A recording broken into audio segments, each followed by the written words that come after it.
Assalamualaikum warahmatullahi wabarakatuh. Perkenalkan nama saya Novel Andari dari kelas IF21A dengan NIM 2141625201134. Di sini saya akan menjelaskan yang pertama yaitu integrasi dan transformation data. Lalu yang kedua analisis. Yang pertama ada data cleaning, missing values, reduction, patterns, dan visualisasi dengan menggunakan data transkrip nilai dan data lulusan yang sudah saya download melalui API. Selanjutnya kita ke kode. Ini adalah kode yang sudah saya buat. Yang pertama, kita membaca file CSV, yaitu kita membaca file transkrip. Data ini berfungsi untuk menampilkan data transkrip nilai mahasiswa dengan kolom ada ID, NIM, kode MK, nama MK, nama MK Indo, nama MK Inggris, nilai grade, nilai total, semester, SKS, MK, dan grade. Lalu yang kedua itu ada kita membaca lulusan, data lulusan. Data ini berfungsi untuk menampilkan data lulusan dengan kolom NIM, prodi, predikat, tanggal lulus, tanggal masuk, status masuk, jenis kelamin, tahun lahir, status pegawai. Lalu selanjutnya kita integrasi dan transformation data. Di sini menggunakan database. Database ini berguna untuk mengelompokkan berdasarkan data file ini digunakan untuk menampilkan tipe data dari setiap kolom dalam data frame. Pertama itu ada print df transcript ini menampilkan kolom seperti di bawah ini. Lalu ada df lulusan juga ini akan menampilkan kolom seperti di bawah ini. Selanjutnya mencari IPS. Mencari IPS ini menggunakan berdasarkan NIM, menggunakan transkrip, menggunakan NIM dan semester.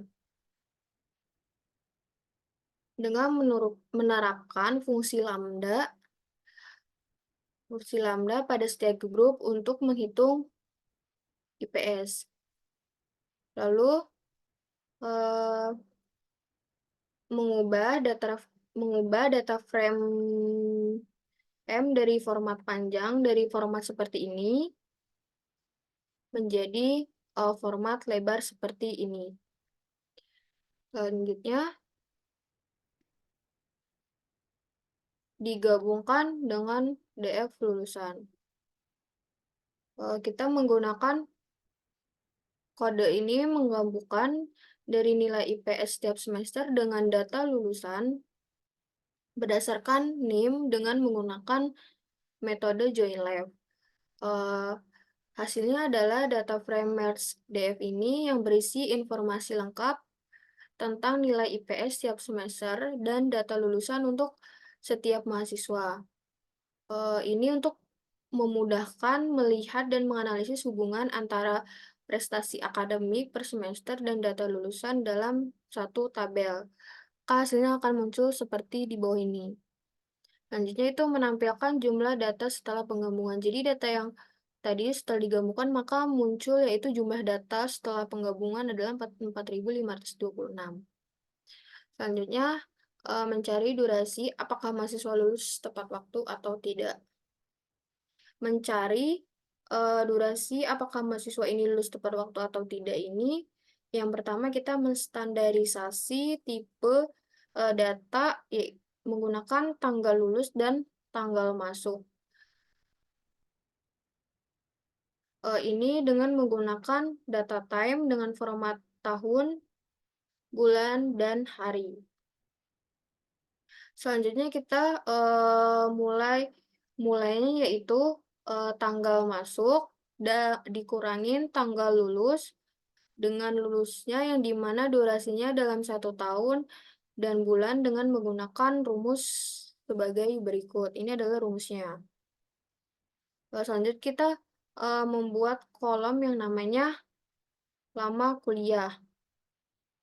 Setelah itu kita membuat kolom baru, yaitu kolom lulus tepat waktu atau tidak. Yang dimana jika dia kurang dari 5 tahun, maka dia akan lulus tepat waktu. Jika dia lebih dari 5 tahun, maka tidak tepat waktu. Lalu hasilnya akan digabungkan kembali dengan data dari penggabungan sebelumnya, maka hasilnya akan seperti ini. Seperti ini dengan lama kuliahnya 3 tahun 12 bulan, dengan lulus tepat waktu atau tidaknya itu tepat waktu, dan seterusnya. Lalu menghapus mahasiswa pindahan. Pada status masuk ini, datanya itu antara 0 dan 1.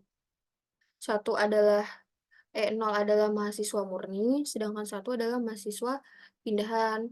Tapi pada kali ini eh, mahasiswa pindahan tidak digunakan, maka akan dihapus dengan menggunakan drop. DF drop. Maka membuktikan dengan filtering data untuk pada kolom status masuk pada kolom yang berjumlah nilai 1. Di sini jumlahnya sudah 0, di sini jumlahnya 0, maka tidak dilakukan penghapusan. Lalu selanjutnya ada standarisasi jenis kelamin. Standarisasi jenis kelamin sebelumnya pada kolom kelamin berisi 0 dan 1. Lalu distandarisasi untuk memudahkan pemahaman diganti 0 itu laki-laki, 1 perempuan, maka hasilnya muncul seperti di bawah ini. Selanjutnya, penyesuaian kolom yang akan digunakan. Penyesuaian kolom yang akan digunakan ini, jadi setelah penggabungan ini ada beberapa kolom yang tidak digunakan seperti IPS semester 0. Tidak digunakan IPS seperti semester 0, hanya untuk mahasiswa karena IPS semester itu hanya untuk mahasiswa dari D3 ke S1. Sehingga pada pengolahan ini tidak digunakan untuk sehingga pada pengolahan ini tidak digunakan, maka yang digunakan dari semester 1 sampai 9. Tanggal masuk dan tanggal lulus juga tidak digunakan karena sudah digantikan dengan durasi lama kuliah. Lama kuliah yaitu ini 3 tahun 12 bulan. Kan? Status masuk juga nantinya tidak digunakan karena sudah di cleaning menjadi status termasuknya statusnya 0 atau mahasiswa. Maka hasilnya akan seperti ini. Nih ada NIM, ada IPS semester 1 sampai 9, predikat, ada tahun lahir, jenis kelamin, status pegawai, ini ada lama kuliah, dan lulus tepat waktu atau tidak. Selanjutnya itu ada analisis.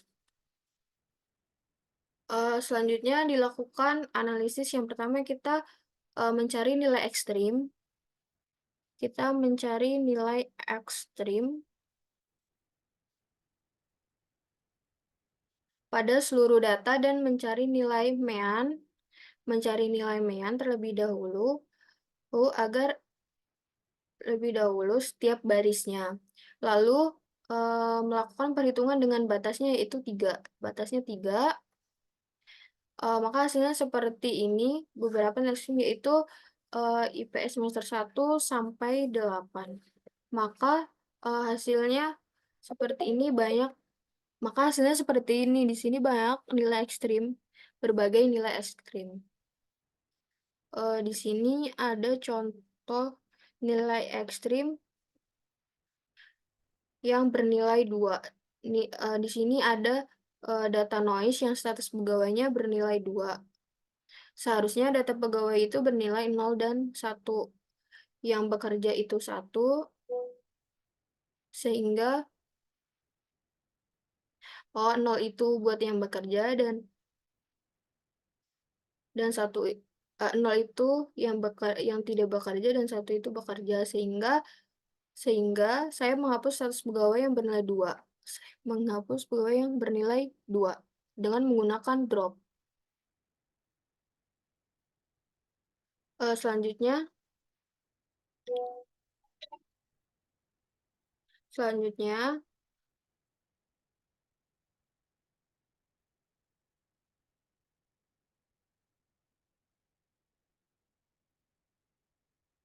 kita mencari duplikat berdasarkan NIM. Mencari data duplikat berdasarkan NIM di sini, dari data ini tidak ada data duplikat. Jadi jumlah baris yang duplikat berdasarkan NIM itu adalah 0. Selanjutnya, hubungan predikat dengan lama kuliah. Hubungan predikat dengan lama kuliah ini, yang pertama di sini saya menganalisis hubungan antar predikat dengan lama kuliah, menampilkan bahwa predikat ujian itu lebih banyak yang lulus tepat waktu dibandingkan tidak lulus tepat waktu. Di sini ada predikat kosong itu pujian, sangat memuaskan, dan memuaskan. Lalu untuk tidak tepat waktu pun sangat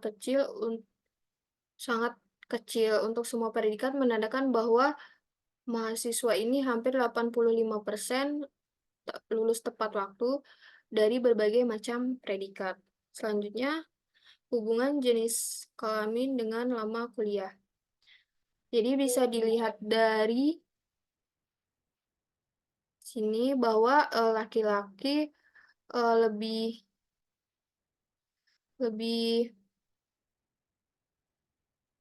banyak menyelesaikan kuliah dengan lulus tepat waktu dibandingkan perempuan. Tetapi yang tidak lulus tepat waktu hanya sedikit. Selanjutnya, hubungan lama kuliah berdasarkan status pegawai. Kita bisa lihat dari sini juga bahwa